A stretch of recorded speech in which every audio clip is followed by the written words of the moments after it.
سب دیکھنے اور سننے والوں کی خدمت میں محبت بلا سلام ناظرین، عرفان احمد خاصہ ہمارے ساتھ ہنسی مجھے اس لیے آئی کہ پاکستان وہ واحد ملک ہے جہاں پہ جج بھی انصاف کے لیے سڑکوں پہ مارے مارے پھرتے ہیں۔ خاصا کیا ہو گیا؟ عدلیہ کا تو بالکل ہی بیڑا گرک ہو گیا ہے، کون دے گا ان کو انصاف؟ دیکھیں ہمارے صاحب، عدلیہ کی یہ جو 26ویں ترمیم کی تھی سیاستدانوں نے، موجودہ سیٹ اپ نہیں کی تھی، اور اس کے بعد سے عدلیہ میں آپس میں لڑائی جو ہے وہ بڑھ گئی ہے۔ اور جو ہائی کورٹس ہے، اسلام آباد ہائی کورٹ، اس کے 5 جج علیحدہ خط و کتابت کر رہے ہیں، بار بار سپریم کورٹ کو لکھ رہے ہیں کہ بھئی ہمارے ساتھ زیادتی ہوئی ہے۔ اور جو جسٹس سرفراز صاحب جن کو چیف جسٹس بنایا گیا، دوسرے ہائی کورٹ سے لایا گیا، اسپیشل ترمیم کی گئی، اور کورٹس اسلام آباد ہائی کورٹ ان کے حوالے کر دی گئی۔ اب وہ جسٹس جہانگیری کے کو انہوں نے کام کرنے سے روک دیا ہے، جبکہ کسی کو ایسی کوئی روایت موجود نہیں ہے کہ کبھی کسی جج کو دوسرے جج نے کام کرنے سے روک دیا ہو۔ تو اس قسم کے جھگڑے جو ہیں وہ مسلسل ہمارے یہاں بدقسمتی ہے کہ بڑھ رہے ہیں، اور جس سے ایسے لوگ جن سے لوگوں کو انصاف ملنا چاہیے، جب وہ خود انصاف کے لیے لڑنا شروع کر دیں تو ظاہر ہے کہ بھی حالات عام پبلک کو کہاں سے انصاف مل رہا ہے۔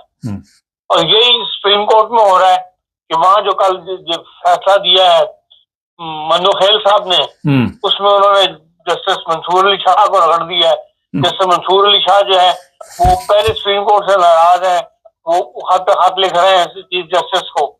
تو اب ان کی آپس کی لڑائی جو ہے وہ دنیا میں بھی بدنامی کا باعث بن رہی ہے پاکستان کے لیے، اور عوام کو بھی جو ہے ایک اعتماد ختم ہو رہا ہے سپریم کورٹ کے اوپر سے کل جو فیصلہ دیا ہے آپ کی اسلامی نظریاتی کونسل نے، اس نے اور ایک رگڑا لگا دیا ہے۔ وہ ایک ایسا ادارہ بنا دیا ہے ضیاء الحق صاحب نے، جو وقتاً فوقتاً جو ہے جسے کہتے ہیں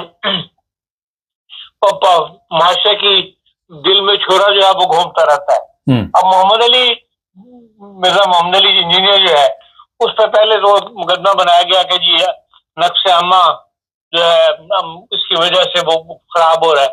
یہ خاص بڑا مقدمہ نہیں تھا، بعد میں اس پہ توہین مذہب کا مقدمہ بنا دیا گیا۔ اب سائبر کرائم والوں نے اسی توہین مذہب کے چکر میں اسلامی نظریاتی کونسل سے مشورہ مانگا کہ بھئی اس سے جو یہ باتیں کی ہیں یہ اسلام سے کتنا اس میں توہین موجود ہے۔ اب یہ ایک مشورہ تھا جو ایک ادارے نے دوسرے ادارے سے مانگا، دونوں سرکاری ادارے ہیں، یہ کانفیڈینشیل معاملات ہوتے، اس کو کانفیڈینشیلی ڈیل کرنا چاہیے تھا اسلامی نظریاتی کونسل کو، اور اپنی رائے جو ہے وہ دے دینی چاہیے تھی۔ اس میں بھی ایک بہت بڑا ابہام پایا جاتا ہے کہ اسلامی نظریاتی کونسل ادارہ جو ہے وہ قومی مفاد کے جو معاملات ہیں، جس میں پوری قوم سے جس کا مفاد وابستہ ہو، اس میں ان سے رائے لی جا سکتی ہے، جب وہ رائے دے سکتے ہیں۔ یہ تو انفرادی مسئلہ تھا، ایک شخص کا مسئلہ ہے کہ ایک شخص ایک رائے رکھتا ہے یا ایک رائے کا اظہار کر رہا ہے، اپنی تشریح کر رہا ہے، تو اس کے اوپر اس کے لیے اسلامی نظریاتی کونسل میں جانے کا کوئی تک نہیں بنتی۔ یہ بھی ایک رائے مطلب پاکستان میں ایک سنجیدہ طبقے کی موجود ہے، لیکن انہوں نے بھی اسلامی نظریاتی کونسل نے بجائے اس کو ریجیکٹ کرتے یا جو بھی انہوں نے رائے لی تھی، فیصلے پہ پہنچے تھے، وہ اس کی رائے اپنی سائبر کرائم سے جہاں سے وہ خط آیا تھا ان کو انفارم کر دے۔ انہوں نے بھی باقاعدہ ایک پریس ریلیز جاری کر دی، پریس کانفرنس کر کے اس کو بیان کر دیا دنیا کے لیے۔ اب یہ ایک دھوس کی ایسی اسلامی کونسل بن گئی ہے کہ جو وہ سوچتے ہیں، جو وہ نظریہ رکھتے ہیں مذہب کا، اس کو ساری دنیا جو ہے وہ مسلم کر لے۔ اور یہ دنیا میں کبھی ایسا ہوا نہیں مبارک صاحب۔ آپ دیکھ لیں اسلام میں جو 73 فرقے بن گئے وہ ایسے تو نہیں بن گئے، وہ علمی بحث کی نتیجے میں ہی لوگوں نے اختلاف کیا اور نئے سے نئے فرقے بنتے چلے گئے۔ اس لیے اس اختلاف کو آپ اس طرح پابند نہیں کر سکتے، کسی کوزے میں بند نہیں کر سکتے، یا اس کے اوپر ایسا حکم نہیں چلا سکتے اسلامی نظریاتی۔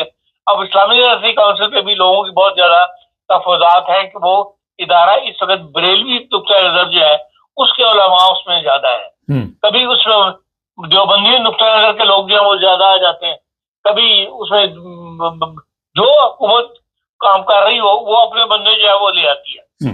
تو یہ ایک ایسا ادارہ بن گیا ہوا ہے اور اس کی رائے کو اتنی اہمیت دی جاتی ہے، جبکہ سپریم کورٹ نے بہت دفعہ، سپریم کورٹ کیا خود حکومت پاکستان نے ان کی رائے کے معاملے میں اس پر عمل نہیں کیا جنہوں نے رائے دی ہوئی ہے. سود کا معاملہ ہے اور بہت سارے معاملات ہیں، لیکن یہ بھی کہ ایک انصاف کا ایک سمجھ لیں دروازہ ہی ہے. اس سے اسلامک جسے کہنا چاہیے مذہبی انصاف لوگ طلب کرتے ہیں، وہاں بھی برا حال ہے. جو ملکی قانون کا ادارہ ہے، جس ملکی قانون کے مطابق لوگوں کو انتخاب ملنا چاہیے، وہاں بھی برے حالات جو ہیں آپ کے سامنے ہیں، جو میں نے بیان کیے ہیں. ویسے بھی آپ روز اخباروں میں پڑھتے ہیں. تو ہر طرف جسے کہنا چاہیے بدقسمتی ہے ہمارے معاشرے کی یا ملک کی کہ بھئی ہر کام جو ہے وہ الٹا ہو رہا ہے، بجائے اس کے کہ کام سمرے ملک کی ڈائریکشن درست ہو. ہر کوئی اپنا حکم چلانے کے چکر میں جو ہے وہ معاشرے کو بگاڑ رہا ہے اور پاکستان جو ہے تنزلی کا شکار ہو رہا ہے. خان صاحب، جو آپ بتا رہے ہیں اس وقت مذہبی حالات پاکستان میں بنے ہوئے ہیں، وہ تو اتنے تکلیف دہ ہیں، اور اس طرح کے فتوے جاری کرنے یا اس طرح کے اپنے بیانات جاری کرنے اور دوسرے بندے کو صفائی کا موقع بھی نہیں دینا. اور یہاں پہ آپ کے خیال میں اگر چلو جی سلامتی کونسل نے پوچھنا تو چاہیے تھا محمد علی مرزا سے، کہ نہیں پوچھنا چاہیے تھا؟ نہیں پوچھا ہے. محمد علی مرزا سے انہوں نے کوئی کنسرن نہیں کیا. جو کچھ ان کو بتایا گیا ہے وہ یہ کہتے ہیں کہ ہم نے جو اس نے بیان دیا ہے وہ ہم نے اس کی تقریر وہ سنی، ٹیپ اس کی سنی ہے. اب اس ٹیپ کے اندر شروع کا حصہ پڑھ لیں، بعد کا حصہ جہاں پہ وہ ختم ہو رہی ہے اس کو سن لیں. سوائے سب آن صلی اللہ علیہ وسلم کی مدح سرائی میں، آپ کے عزت احترام میں پوری طرح وہ پوری آن صلی اللہ علیہ وسلم کی کوئی اس میں حد تک موجود نہیں ہے. بڑی اس نے عزت احترام سے وہ سارا ذکر کرتا ہے بات کا. لیکن جہاں ایک اختلافی ایک لفظ کے معنی جس طرح وہ کرنا چاہتا ہے کہ بھئی اس کے یہ معنی بھی ہو سکتے ہیں، وہ جو لفظ موجود ہے اس کو باہر بیان تو کرنا کہ نہیں کرنا. اب یہ اسلامی نظریاتی کونسل کہتی ہے کہ نہیں، یہ صرف مخصوص حالات میں اس کو بیان کیا جا سکتا ہے، اور مخصوص حالات میں محمد علی مرزا کو ایسے کوئی حالات نہیں دیکھو اس کو بیان کرنا، اس کو اوائڈ کرنا چاہیے. اب یہ پابندیاں لگانا جس کے یہ تو علمی اختلاف ہے.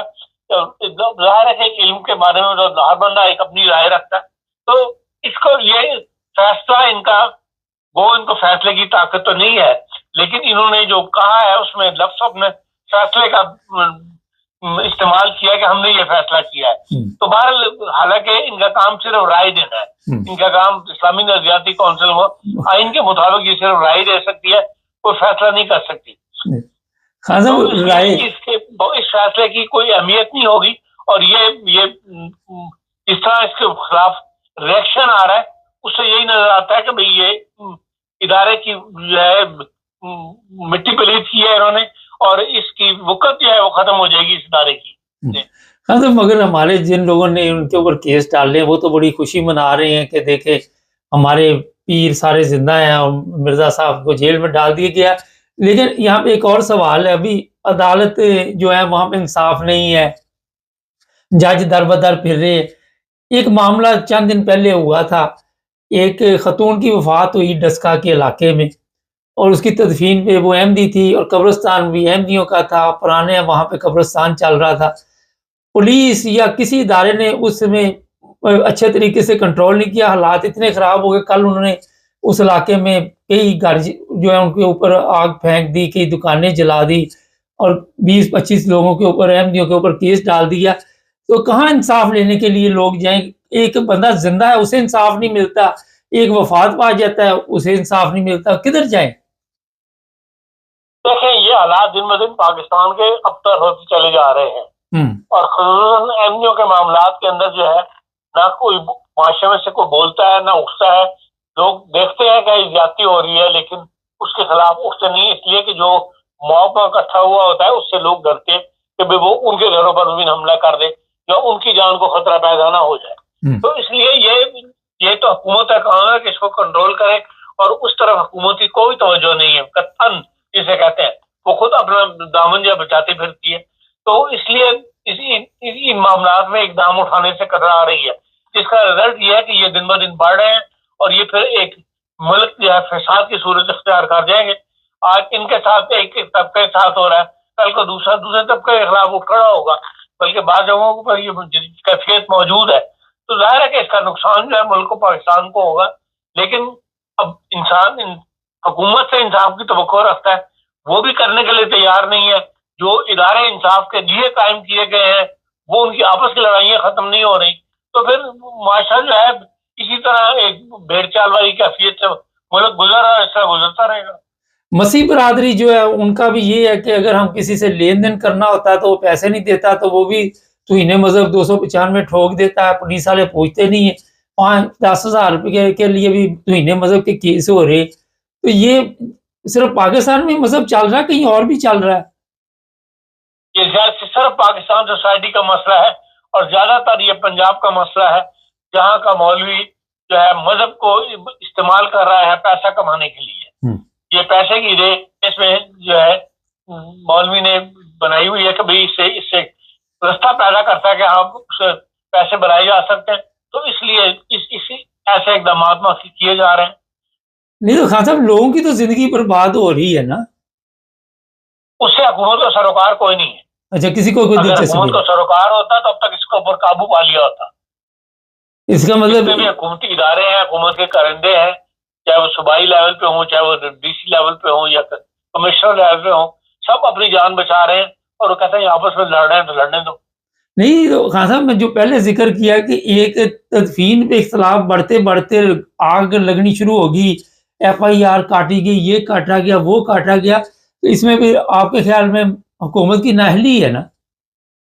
حکومت ہمیں شروع سے ہی نااہل ہے پاکستان کے اندر, یہ آج کی بات نہیں ہے, لیکن کم از کم اس قسم کے معاشرہ جو ہے وہ اس ڈائریکشن کی طرف نہیں جا رہا تھا.